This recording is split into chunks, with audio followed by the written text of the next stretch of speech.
Welcome back guys, it's me Greco. दोस्तों, आज हम ब्लू बटरफ्लाई के चौथे एपिसोड को एक्सप्लेन करेंगे। तो चलो शुरू करते हैं। दोस्तों, पिछले एपिसोड में हमने देखा था कि आर्कस को सेल्सियस पर शक हो जाता है कि सैनिकों की बीमारी के पीछे सेल्सियस का ही हाथ है, पर वह उसे कुछ नहीं कहता। रात को जब सभी सो रहे होते हैं, तब ओरिनथोनिल को किसी खतरे का एहसास होता है।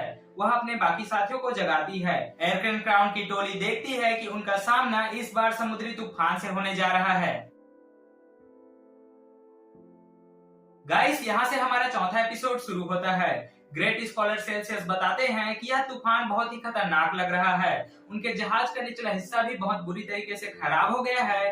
अगर यह तूफान उनके जहाज से टकराया तो जहाज के टुकड़े टुकड़े हो जाएंगे। तभी सिल्वन रायल धीमी सी आवाज में कहता है, मैं पागल हूँ जो इस जहाज में आया। ये सफर धीरे धीरे बहुत ही खतरनाक होता जा रहा है। यहाँ तो हर 2 कदम पर जान जोखिम में आ जा रही है। पहले तो जहाज का निचला हिस्सा खराब हुआ, फिर सैनिकों को बीमारी हुई और अब ये तूफान। और इन सिल्वन को हौसला देते हुए कहती है कि हम इस तूफान से बचने के लिए कुछ न कुछ जरूर सोच लेंगे। हमें एक दूसरे के ऊपर भरोसा रखना होगा।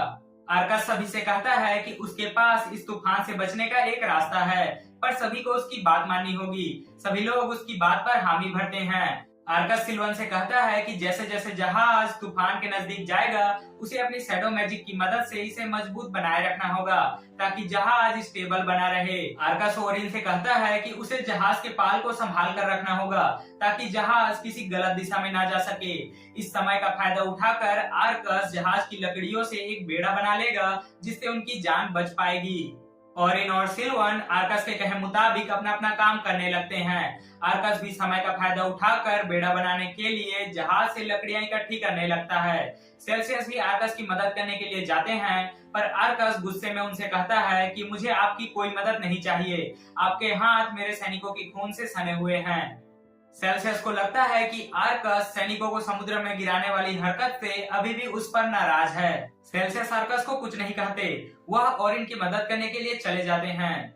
सिल्वन कहता है कि जहाज तूफान की वजह से उसके कंट्रोल से बाहर होता जा रहा है और वह ज्यादा देर तक उसे संभाल नहीं पाएगा। तूफान के तेज होने से जहाज के अंदरूनी हिस्से टूटना शुरू हो जाते हैं। आर्कस सभी से कहता है कि उन्हें जहाज को छोड़कर जल्द से जल्द बेड़े पर सवार हो जाना चाहिए।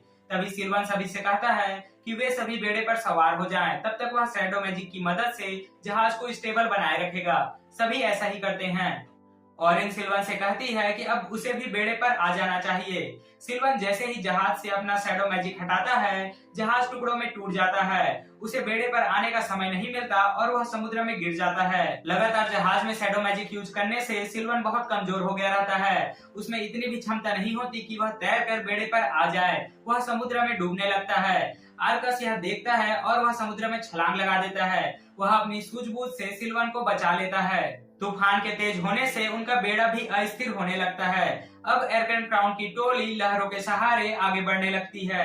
सुबह होने पर आर्कस की आंख खुलती है। वह देखता है कि पास में एक टापू है। वह अपने साथियों को जगाता है। सभी तैरकर टापू पर चले जाते हैं। वहां पर वे देखते हैं कि दूर दूर तक कोई भी इंसान नजर नहीं आ रहा और चारों तरफ जंगल ही जंगल है। सेल्सियस कहते हैं कि उन्हें चलकर इंसानों तक पहुंचना होगा जो उनको पश्चिम के देशों तक जाने में मदद कर सकें। जब वे जंगलों से गुजर रहे होते हैं, तब उन्हें लकड़बग्घों का एक झुंड घेर लेता है।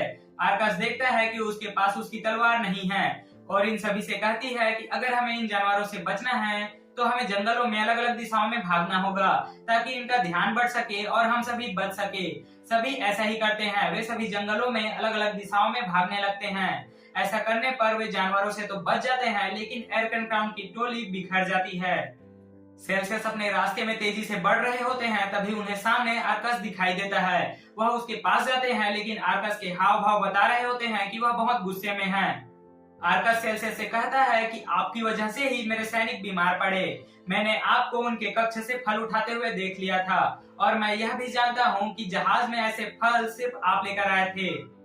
सेल्सियस आर्कस को समझाते हुए कहते हैं कि तुम्हें बस आधी जानकारी पता है, पूरी सच्चाई मैं तुम्हें बताता हूँ। हाँ, ये सच है कि मैं ये फल जहाज में लेकर आया था, पर मुझे खुद नहीं पता कि ये फल सैनिकों तक कैसे पहुँचे। मैं खुद यह पता लगा रहा हूँ कि इसके पीछे किसकी साजिश है। हमें आगे दिखाया जाता है कि ओरिन और सिल्वन जंगल में फैलाए किसी जाल में फंस जाते हैं और उन्हें कुछ रहस्यमयी लोग अपने साथ बेहोश करके ले जाते हैं। दूसरी ओर आर्कस और सेल्सियस आगे बढ़ते हुए जंगल से बाहर आ जाते हैं। उन्हें एक शहर नजर आता है। वे गौर करते हैं कि यहाँ छोटे से लेकर बड़ों को सभी को मैजिक आता है। सेल्सियस कहते हैं कि वे एक मायावी शहर में हैं। दोस्तों, यहाँ पर हमारा ब्लू बटरफ्लाई का चौथा एपिसोड कंप्लीट होता है। आपको यह एपिसोड कैसा लगा कमेंट करके जरूर बताइए।